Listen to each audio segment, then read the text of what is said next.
Varahi silks వారి grand festive celebrations పొందండి 10,000 రూపాయలు ఆపై కొనుగోలుపై బంగారు నాణెం ఉచితంగా. కృష్ణవంశీ గారు, మీరు ఇన్ని సినిమాలు తీశారు, ఇన్ని ఇయర్స్ నుంచి ఇండస్ట్రీలో ఉన్నారు, మీ మీద ఒక కాంట్రవర్సీ కూడా లేదు. బట్ ఏం కాంట్రవర్సీ లేకపోతే బాగోదేమో అని చెప్పేసి ఒక చిన్న కాంట్రవర్సీ, లేకపోతే నిజమో కాంట్రవర్సీయో రూమర్సో లేకపోతే ఏంటో మాకు తెలియదు, మీరే ఆన్సర్ చేయాలి. ఒక్కసారిగా రమ్యకృష్ణ గారు, కృష్ణవంశీ గారు విడిపోయారు, దూరం అయిపోయారు, విడాకులు తీసేసుకున్నారు, ఒక బాంబు బేల్ చేశారు అందరూ కూడా. అది విన్నప్పుడు మీ ఇద్దరు రియాక్షన్ ఏంటి అసలు? నవ్వుకున్నాం, ఇద్దరం పగలబడి నవ్వుకున్నాం. నిజం కదా అది.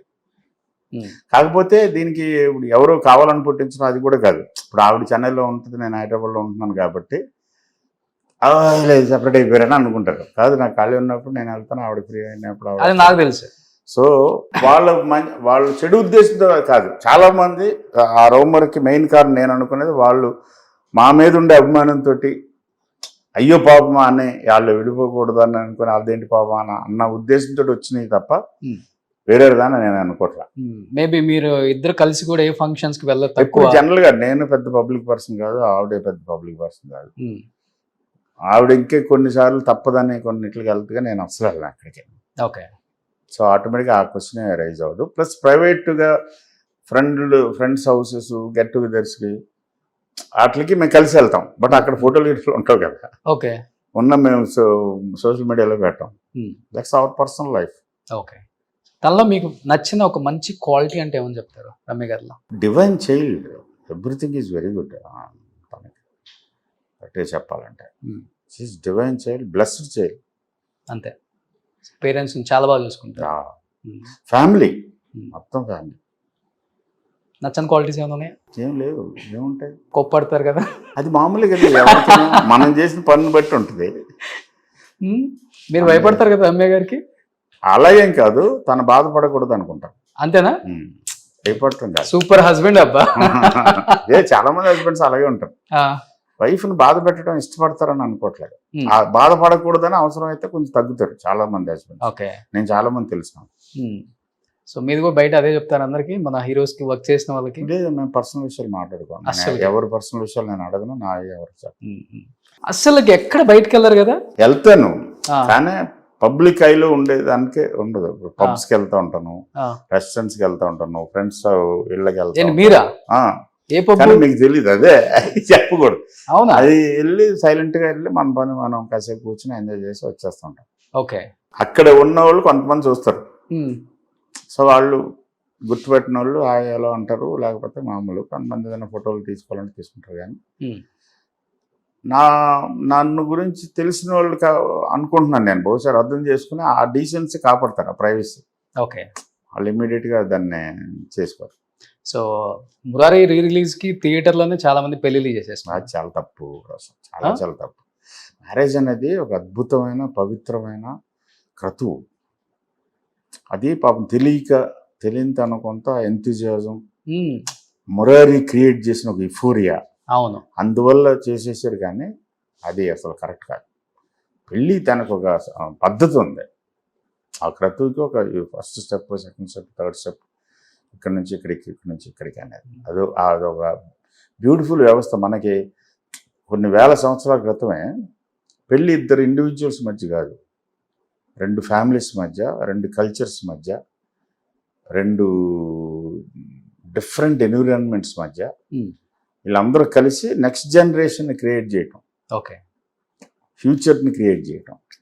సో దానికి ఒక బ్రహ్మాండమైన వెయిట్ ఇచ్చారు మన వాళ్ళు. దానికి కావాల్సిన అరేంజ్మెంట్ అంతా చేశారు. ఇవి చేస్తే ఇక్కడ ఒక పవర్ క్రియేట్ అవుతుంది. ఆ పవర్ వల్ల వీళ్ళకి సేఫ్టీ ఉంటుంది, నెక్స్ట్ జనరేషన్ సేఫ్టీ ఉంటుంది. సో ఫ్యూచర్ అన్నారు కాబట్టి ఇప్పుడు ఏం చేస్తున్నాడు మీ ఫ్యూచర్ హీరో?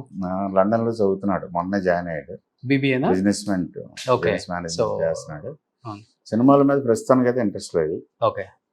ఫ్యూచర్ ఏమవుతుంది చెప్పలేదు. అంతేనా? మీకన్నా చాలా మెచ్యూర్డ్గా మాట్లాడుతున్నారు. బిహైండ్ బిట్స్ తమిళ్లో ఒక ఇంటర్వ్యూ ఇచ్చాడు, చూసాను వాళ్ళ అమ్మతో. సో అమ్మ తెలివితేటలు ఎక్కువ వచ్చాయా, నాన్న తెలివితేటలు ఎక్కువ వచ్చాయా?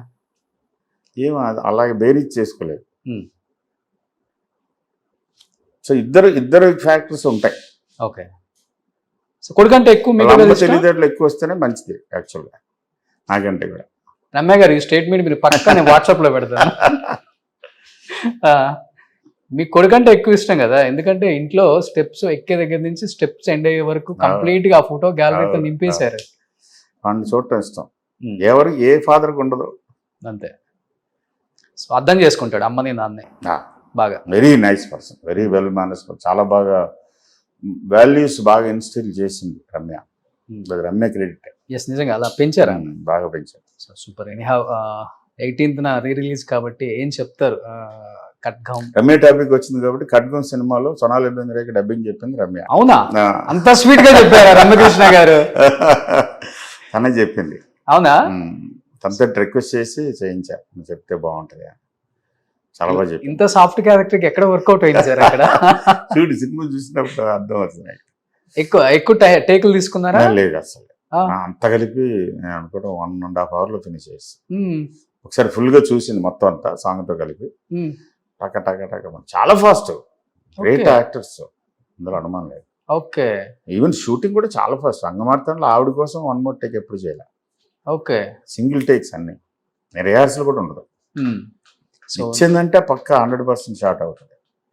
రమ్య గారిని నెగిటివ్ షేడ్ లో చూడటం ఎక్కువ ఇష్టం, పాజిటివ్ గా చూడటం ఎక్కువ ఇష్టం మీకు? నెగిటివ్ షేడ్స్ ఏం చేసింది ఇంతవరకు?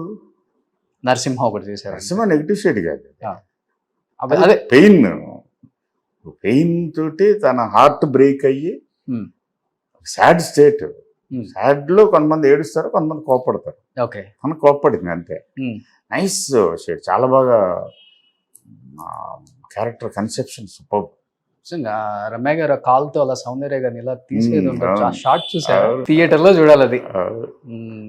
సో బాగా నచ్చిన సినిమా రమ్య గారిది? ఆల్మోస్ట్ అన్నీ ఉంటాయి, నచ్చనిది అనేది ఏమీ లేదు. అది కొంచెం మాస్ మసాలా కమర్షియల్ అంటే నాకు పెద్ద ఎక్కువ అయ్యి, సో నాకు నచ్చలేదని చెప్పాను. మంద ఆ ఏరియా కాదు. బట్ రాఘవేంద్ర గారి సినిమాలు అన్నింటిలో రమ్య బ్యూటిఫుల్, చాలా అందంగా ఉంది. ఆయన మానవుడు. ఆమె సినిమాలు చూసి ఇలాంటి భార్యని చేసుకోవాలి, ఏమికే ప్రపోజ్ చేయాలి అనుకున్నారా?